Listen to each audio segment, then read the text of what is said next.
Hi guys, నమస్తే and welcome to hit TV. 2024 ఎన్నికల్లో అధికారమే లక్ష్యంగా సీట్ల కేటాయింపులో వైసీపీ అధినేత ఏపీ సీఎం జగన్ చేస్తున్న మార్పులు చాలా మందికి మింగుడు పడడం లేదు. చాలా మంది సిట్టింగ్ ఎమ్మెల్యేలకు సీట్లు నిరాకరించగా మరికొంతమంది ఎమ్మెల్యేలకు ఎంపీలకు ఎమ్మెల్యే సీట్లను ఇస్తున్నారు. మరి ఈ మార్పులు చేర్పులు నచ్చకపోవడంతో కొందరు విముఖత ప్రదర్శిస్తున్నారు. ఈ క్రమంలోనే కర్నూలు ఎంపీ టికెట్ ఖరారు చేసుకున్న ఏపీ మంత్రి, ఆలూరు ఎమ్మెల్యే గుమ్మనూరు జయరాం సంచలన కామెంట్స్ చేశారు. ఒక రకంగా కర్నూలు ఎంపీగా పోటీ చేసేందుకు గుమ్మనూరు జయరాం విముఖత వ్యక్తం చేశారు. తన అనుచరులతో సమావేశమైన గుమ్మనూరు ఎంపీ టికెట్ తన జేబులో ఉందని, మీరు ఢిల్లీ వెళ్లమంటే వెళతానని అన్నారు. లేదు, ఇక్కడే ఉండాలంటే ఇక్కడే ఉంటానని అన్నారు. ఇంకా 2 నెలలు సమయం ఉంది కాబట్టి ఆలోచిస్తానని చెప్పారు. ఏదైనా సరే కార్యకర్తల అభిష్టం మేరకు నడుచుకుంటానని స్పష్టం చేశారు. అభ్యర్థులను ఖరారు చేసినంత మాత్రాన ఆందోళన చెందాల్సిన అవసరం లేదని సూచించారు. నామినేషన్స్ వేసిన తర్వాత సైతం బీఫారాలు మార్చిన సందర్భాలు ఉన్నాయని కూడా గుర్తు చేశారు. తనను ఎంపీగా వెళ్లమంటారా, అక్కడే ఉండమంటారా అనేది తేల్చాల్సిన కార్యకర్తలకు సూచించారు. కార్యకర్తలు ఆదేశిస్తే అనేక దారులు ఉన్నాయని, వారి నిర్ణయానికి కట్టుబడి ఉంటానని స్పష్టం చేశారు.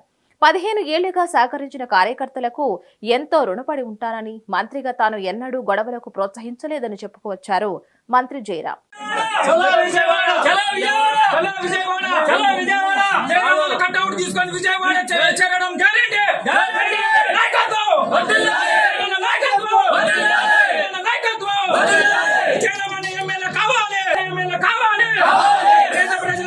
నిలిచిన వ్యక్తి ఒక్కడున్నారంటే అది జయరాం అన్నకు ఒక్కటే సాధ్యం.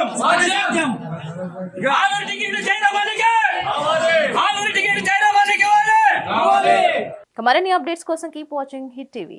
అందరి చూపు ఏపీ ఎన్నికల వైపే. 4 పార్టీలు, 175 స్థానాలు. అందరి ఆశ ఒకటే, అందరి ఆశయం కూడా ఒకటే, అదే గెలుపు. మరి ఆ గెలుపు వరించేదెవర్ని? ఎన్నో సర్వేలు, మరెన్నో రిపోర్ట్లు, పండితుల పంచాంగాలు, కోట్లలో బెట్టింగులు. 175 సెగ్మెంట్లో ఎవరెక్కడ గెలుస్తారో, సీఎం ఎవరవుతారో చెప్పడానికి చిట్టి రెడీగా ఉంది. క్రికెట్, ఫుట్బాల్ నుంచి తెలంగాణ ఎన్నికల ఫలితాల వరకు వీడు చెప్పిందే జరిగింది.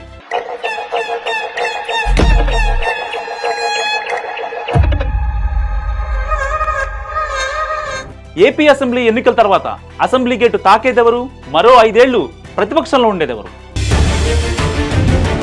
తెలుసుకోవడానికి నేనెంత ఎగ్జైట్మెంట్తో ఉన్నా, చెప్పడానికి చిట్టి కూడా రెడీగా ఉంది. మరి మీరు?